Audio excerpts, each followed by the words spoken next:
Hello there, you amazing viewers and subscribers, and welcome to the next episode of a look back at the history of Doctor Who Part 2, and it is the Colin Baker era.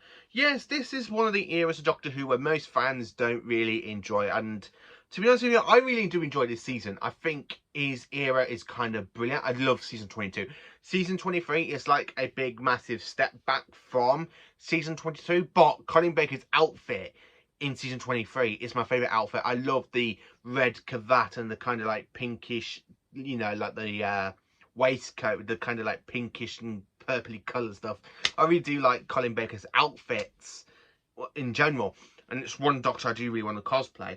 So let's dive into it. So the year is 1983, and Peter Davison has just declared that he is leaving the series after his third season of Doctor Who.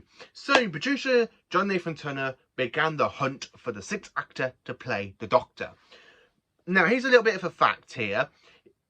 John Nathan Turner was actually at a party with Colin Baker, and of course they were talking, and they both were talking about Doctor Who, and John gave the role to Colin there and then without having to audition for the role. Also, with the changes in the Doctor Who production team was the same, with Eric Saywood as the script editor, but the minutes have to change in season 22. So gone are the 25-minute episodes we've had from season 1 down to season 21. We are now going into 45-minute episodes for season 22, and unfortunately that does not work, and we do go back to 25 minutes. Now, also during Peter Davison's final season, we say goodbye to Janet Fielding as Tegan, we say goodbye to Mark Stretson, aka Tarlo, and we welcome the new girl, aka Nicola Bryan, aka Perry, who joins before the Doctor's regeneration story in the case of Androzani. I actually love this one. So I'm going to talk about a bit about the seasons, what I know about them and stuff. So, season 21 was Peter Davison's last season as the Fifth Doctor, but the idiot John Nathan Turner thought it was a good idea to not have viewers wait for 6 to 8 months. So what did they do that was wrong? They put the twin dilemma at the end of season 21. So instead of having season 21 basically just Peter Davison, oh no, we had to shove Colin Baker's very first story at the end of the season, and it is a terrible decision you have ever made to the show, John Nathan Turner. Why on earth would you write the twin dilemma, making it as crappy as ever, and then shoving it at the end of season 21, which is obviously my favourite Peter Davison season. I just love season 21. It's really, really the stupidest thing they could ever have done. And really, the backlash was not really done well. I mean, apart from Colin Baker at the end of part 4 of that story going, whatever happens, I am the Doctor, if you like it or not. Yeah, that line was stuck in people's heads for 6 to 8 months. And that's not the best way to end an entire whole season of the Fifth Doctor, is it? So anyway, it didn't really leave a great impact on viewers, but it's January now in 1985, and season 22 has kicked off with a few changes. As I said, with the minute time, so we've gone from 25-minute episodes now to 45-minute episodes, and the stories are basically cut down as well. Normally we have like 7 stories in the season, so in this season we go down to 6 stories, and of course we have 13 episodes, which ran from the 5th of January to the 30th of March 1985.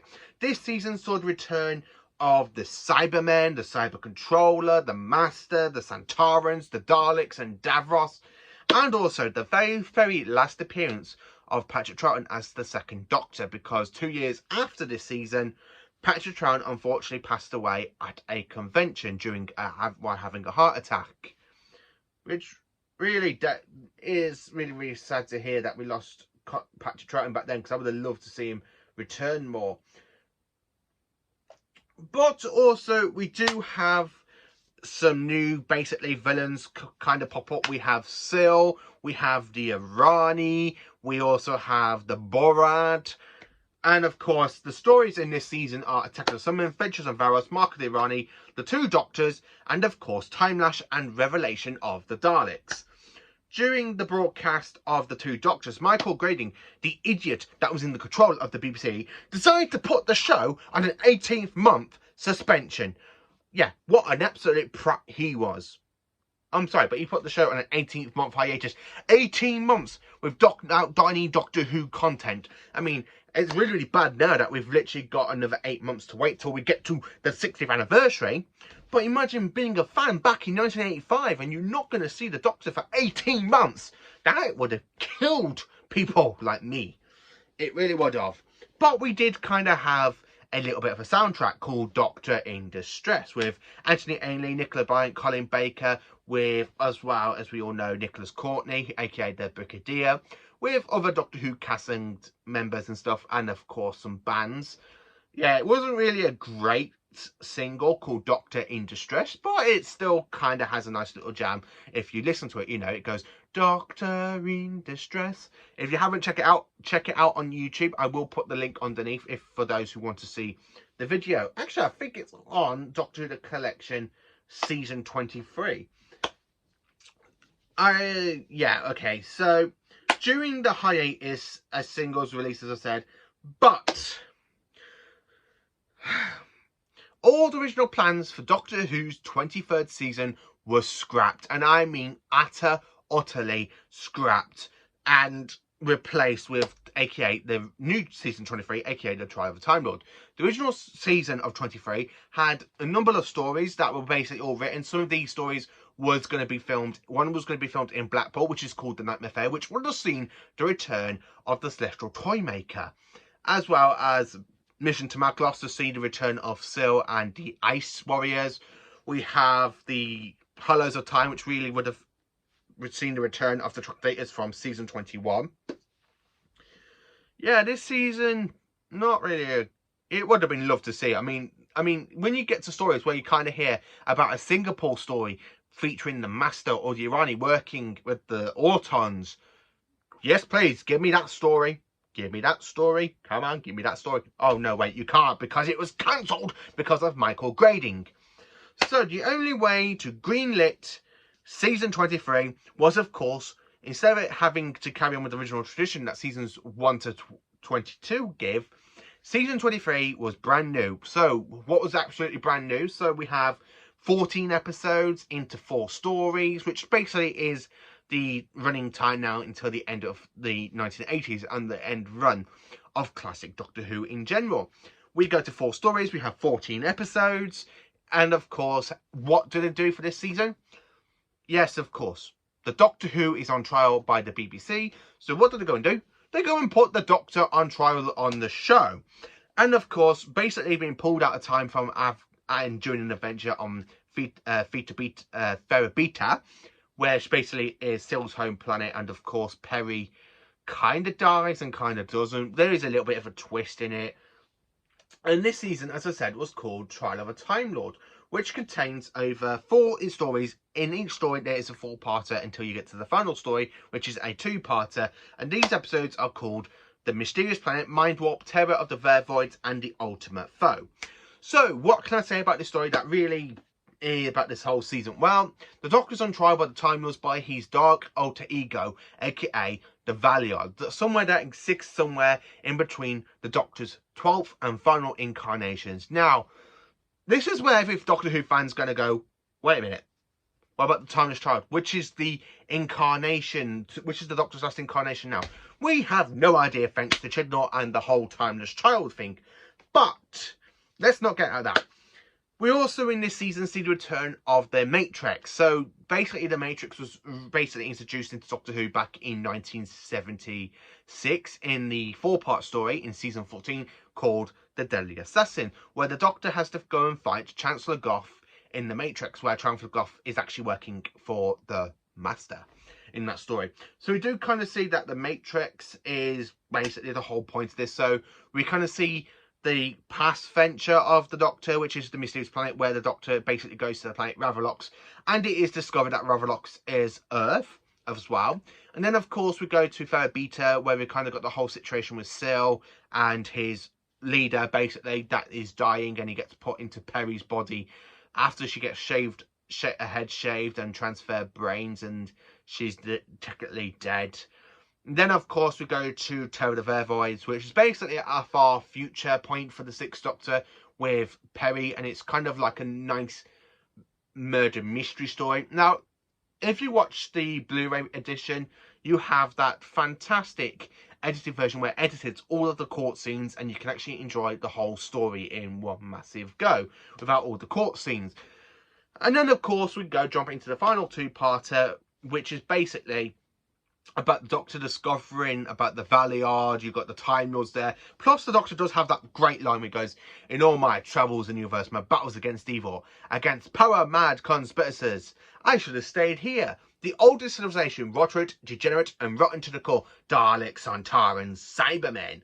They're still in the nursery compared to us. 10 million years of absolute power. That's what it takes to be really corrupt." I honestly have to admit, I do love that line. Absolutely brilliant. And of course, at the end of season 23, season 24 was given the green light by the BBC, but with one condition. They got rid of Colin Baker. And of course, John Nathan Turner had to break the news to Colin about the show coming back, but he won't be coming back to play the Doctor. But they wanted him to come and film his regeneration story at the beginning of the season. So as Colin turned around and said to him, I would actually like to have one last season, so let me have season 24 and then I can regenerate at the end of the season. That was an absolutely no-go by the BBC. They just went, nope, that's it, you're not, you know, they just refused. They wanted him to come and do his regeneration and then move on to the next Doctor. But unfortunately, Colin Baker declined to do the regeneration scene. And of course, it led to the next actor to play the Doctor to wear a wig and Colin's outfit, which is Sylvester McCoy, which is something I'm going to dive into in the next video at some point when I dive into the Sylvester McCoy era. So this is the end of the Colin Baker era. It got off to a bad start, ended with a bad ending. Luckily, Big Finish, the company that does all the audios, has given Colin Baker the opportunity of fresh out more stories. So the main thing is, how do I rank each of these stories? Well, so in last place we have the Twin Dilemma. Then of course we jump into next place, which is Time Lash, then the Mark of the Irani, then of course the Two Doctors, and of course we jump into the season 23 now with the Ultimate Foe. Then of course we jump into the Mysterious Planet, then Mind Warp. And then, of course, we jump into season 22 again for Ventures on Varos, then Terror of Vervoids for season 23, and number 1 is Attack of the Cybermen. So let me know in the comments, what do you think of the Colin Baker era?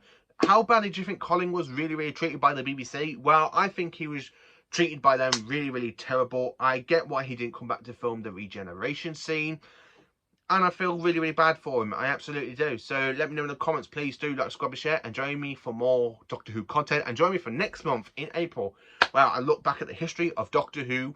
And of course, it is no other than another Doctor's era. Which Doctor? You will never know until April. So thank you for watching, and have a cracking day, you amazing viewers and subscribers.